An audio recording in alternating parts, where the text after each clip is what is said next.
I now give the floor to Mr. Danny Haiphong. Thank you. Good afternoon, members of the Council, Mr. President. Today I am here as a journalist who has dedicated the last 10 years of my life writing about and speaking out against the long record of human rights abuses and war crimes committed by my country of birth, the United States. I don't consider this a hobby or even a profession, but rather a duty to all of humanity and those who want to see a better and more peaceful future. I am here too as a U.S. citizen who has witnessed tens of billions of U.S. tax dollars go to funding and arming a proxy war against Russia, while people in the U.S., ordinary people, suffer from rising levels of poverty, homelessness, suicide, and economic insecurity. As Martin Luther King Jr. said in 1958, true peace is not merely the absence of tension, but the presence of justice. On June 2nd, 2023, U.S. Secretary of State Antony Blinken gave a speech in Helsinki where he stated that military support for Ukraine must be prioritized over diplomacy. The argument goes that a steady supply of arms to Ukraine will turn the tide on the battlefield and force Russia to the negotiating table. Blinken is supposed to be the U.S.'s top diplomat, not a champion of escalating conflict. However, the sentiment that he communicated has been a foundational feature of the justifications given for the West's continued flow of arms to Ukraine. The facts, however, undermine Blinken's assertions. First, U.S. and Western arms are anathema to resolving conflict. The U.S. is the biggest arms exporter in the world, comprising of around 40% of all global arms sales. These arms have been instrumental in the bloodiest wars of our last 2 generations, including the U.S.-led invasions of Iraq, Afghanistan, Libya, and Syria. U.S. arms play a major role in escalating tensions in the Korean Peninsula and the military encirclement of Russia and China, which has ushered in a new Cold War and all of the risks that come with it. Second, it was never Russia that needed to be forced to the negotiating table. Back in December 2021, if we remember, Russia provided draft proposals of security guarantees to the U.S. and to NATO that were meant to serve as the basis of dialogue and negotiation. They were summarily rejected. By late January 2022, the U.S. announced 200,000 pounds of what was deemed quote-unquote lethal aid to Ukraine in an obvious signal of escalation. In April 2022, both U.S. Secretary of State Antony Blinken and Secretary of Defense Lloyd Austin traveled to Ukraine just weeks after a peace deal fell through and admitted that the U.S. was all in on winning the current fight in Ukraine. What they meant by this was that the U.S. was fully committed to corralling its own military arsenal and that of its NATO partners in a proxy war against Russia to the last Ukrainian. The absence of diplomacy in times of conflict cannot but lead to escalation. That Russia's security, and for that matter, the security of the entire world, has been dismissed so summarily by the West is proof enough that the ceaseless supply of arms to Ukraine endangers peace.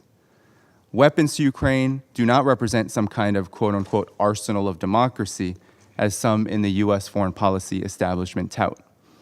NATO countries have already provided $40 billion in weapons to Ukraine over the span of this conflict, and we have witnessed these weapons become heavier, deadlier, and more provocative, stymieing the possibility of a negotiated settlement to this conflict. Many of these weapons have landed on the black market to drug cartels, criminal organizations, and indeed, neo-Nazi and fascist elements, many of which now make up parts of Ukraine's armed forces. Furthermore, NATO has essentially armed Ukrainian army after Ukrainian army at the expense of its own arsenal. The New York Times sounded the alarm 8 months ago that Ukraine is now the location of an artillery and tank war, the likes of which the West was not prepared to fight long term. And if this is the case, then rational minds may assume that the West would cease its supply of deadly weaponry. But the opposite has occurred. The U.S. approved of sending cluster munitions to Ukraine last month, the same munitions that continue to kill and explode on civilians in Laos decades after the U.S. invasion there, and which have long been condemned by over 100 countries worldwide. I'm a journalist and a geopolitical analyst, not a military expert. But such experts in recent months have come clean about the limitations of Western firepower. Camille Grand, former Assistant Secretary General of Defense Investment at NATO, stated that, quote, "a day in Ukraine is a month or more in Afghanistan," end quote.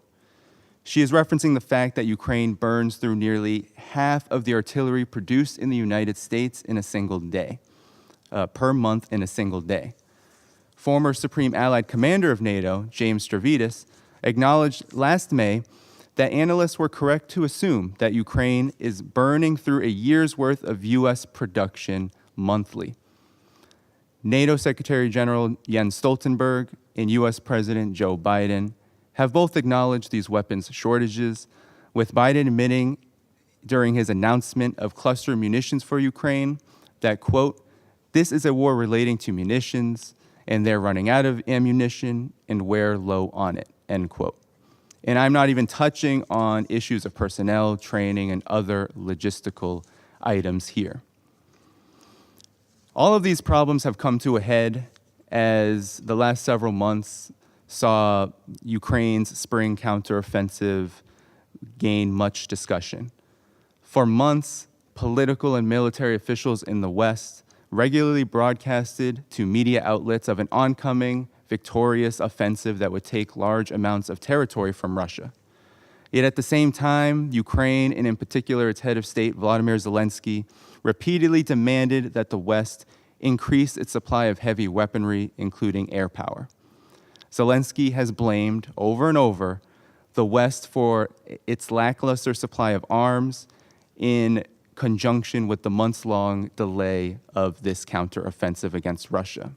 Now, this counteroffensive is in its third month, and the results have been disastrous.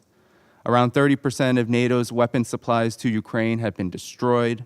The death toll on the battlefield is staggering.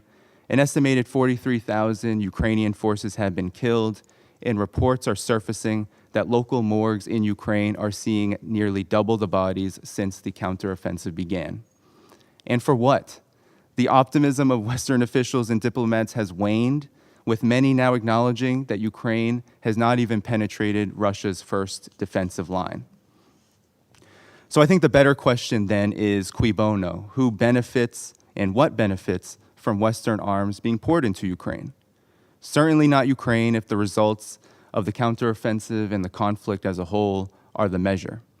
And it certainly isn't global peace instability either. For all the benefits that come from an emerging multipolar world, the incessant militarization of Ukraine pushed by the West is helping fuel a worldwide economic slowdown and the potential of major power conflict, which could very well take on a nuclear character. So a simple answer to this question is the arms industry, the corporations that have profited mightily from this conflict. Shareholders of the largest military contractors are being paid handsomely since the conflict began as profits soar. The top 25 Western military contractors have seen their revenues increase by 11% over the past year to $212 billion. Arms sales are expected to increase to $450 billion in total by the end of 2023, an increase of $47 billion thanks to the Ukraine conflict. This bonanza in arms sales is thus making the slim minority of the richest people richer, while the rest of the world is left to resolve the myriad of problems left in the wake of this conflict. One of the primary responsibilities of the United Nations Security Council, as stated by the UN Charter, is the maintenance of international peace and stability.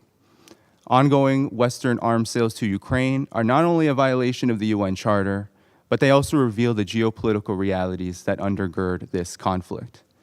Indeed, it would be simplistic to claim that profits alone from Western arms sales are what is driving a wedge in the cause of peace. The United States, where I reside, has a long record of waging unilateral military conflict on a global scale in contravention of the UN Charter, with 800 plus foreign military bases, 11 command structures, and a public military budget of nearly $1 trillion US. There is now an open conflict within the U.S. foreign policy establishment over whether Ukraine and arming Ukraine to maximum effect is a good idea, or whether other military matters deserve more attention, with a leaked memo from top Air Force brass claiming that the U.S. must prepare to go to war with China by 2025. So Ukraine thus finds itself in the eye of a much larger storm, that of a U.S. policy of great power competition, or what is better termed great power confrontation, led by the United States. Peace and stability is not possible so long as the West pursues a foreign policy of unilateral interventionism in Ukraine to fulfill a larger goal, a larger geopolitical goal of unipolarity. This policy runs completely counter to the principles of the UN Charter. The continued flow of arms to Ukraine is a violation of Article 2, Section 3 of this charter, requiring member states to resolve conflict in a peaceful manner, and these arms only prolong the conflict with devastating consequences. The U.S. and its Western partners, and whoever goes along with it, must learn to operate within the framework of international law, just like all other member states, or the world will face the continued threat of instability and war, no matter the efforts of this Security Council and other United Nations bodies. Thank you so much for your time. Thank you for tuning in to my latest video. I appreciate all of your support. This channel, however, needs your help. I am seeking to make this channel more sustainable in the long term and upgrade necessary equipment to ensure that this work continues onward and makes progress to give you all of the geopolitical analysis that you all deserve. For that reason, I'm asking you to become a member of my Patreon community at patreon.com/DannyHaiphong. You can find that link in the video description or in the pinned comment below. For whatever amount you choose to give, just know you are supporting independent media that you can't find anywhere else. Thank you so much, and I look forward to the next video.